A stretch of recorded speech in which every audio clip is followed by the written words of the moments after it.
Got a headache? Why don't you find a tree and chew on the bark for a while? Sounds mad, right? But guess what? At some point in human history, someone tried it. And it works. The bark of the willow tree contains a chemical called salicylic acid. You might know one of its derivatives, aspirin. Aspirin is one of the world's most commonly used drugs. It's on the World Health Organization's list of essential medicines, and it's really easy to make. First, we take salicylic acid that has been isolated from willow bark. It's a white crystal.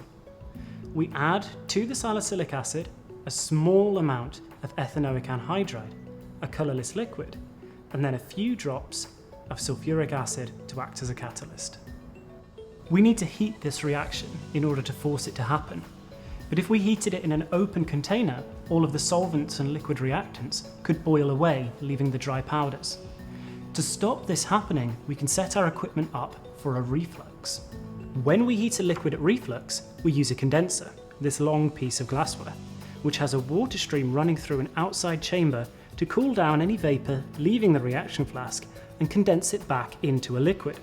The liquid then drops back into the flask. Now that the reaction has refluxed for a while, about 15 minutes, the reaction should be finished and our product should be made.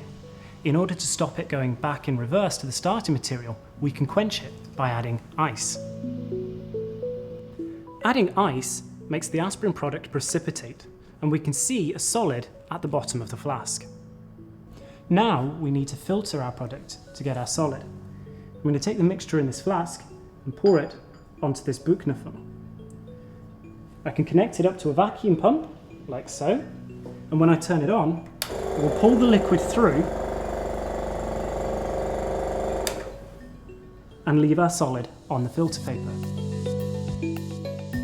If you can't use a vacuum pump, then you could fold a filter paper into a fluted filter paper so that it will fit in a funnel. By folding the filter paper this way and that, you turn it into a sort of concertina, which increases the surface area and speeds up the filtration. So now we have our solid. But what else might be in it? Well, to purify our product, we can recrystallize it. This means that we will dissolve our product in hot solvent. When we cool it down, the product will crystallize out, leaving the impurities in solution.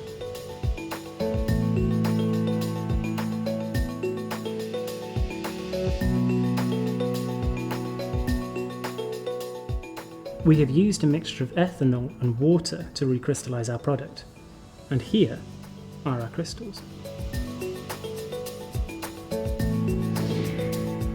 We can test the purity of our product using thin layer chromatography.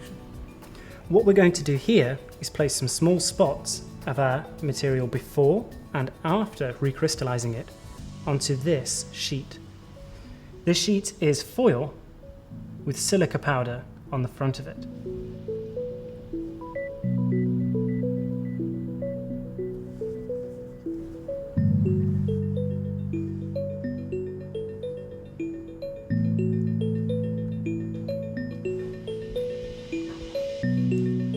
When I put this sheet into the solvent will carry our product up the plate and take the spots with it.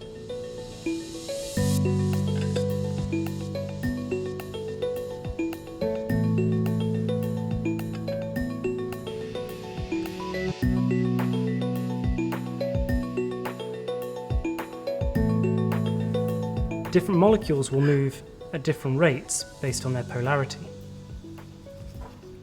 We can use a stain in order to make the spots more visible.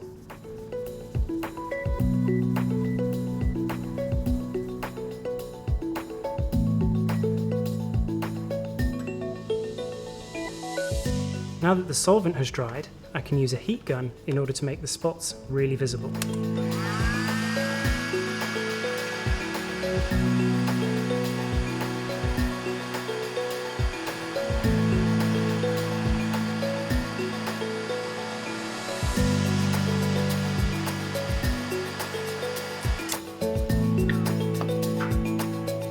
So we can see that before recrystallizing our product, there were two spots, one here and one here, and after recrystallizing our product, we've only got one spot here. Another way to test purity is with IR spectroscopy.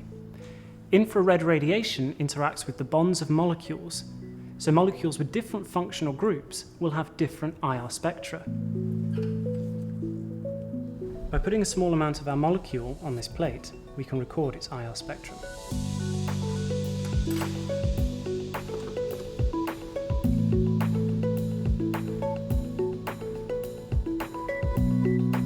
After the reaction, our product looks like this.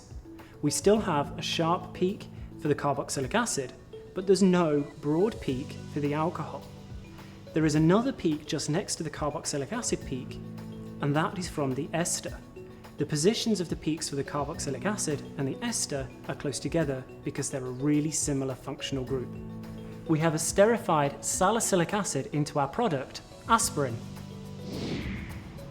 We've done this reaction on about a 1 gram scale, but this process is scaled up massively in the real world.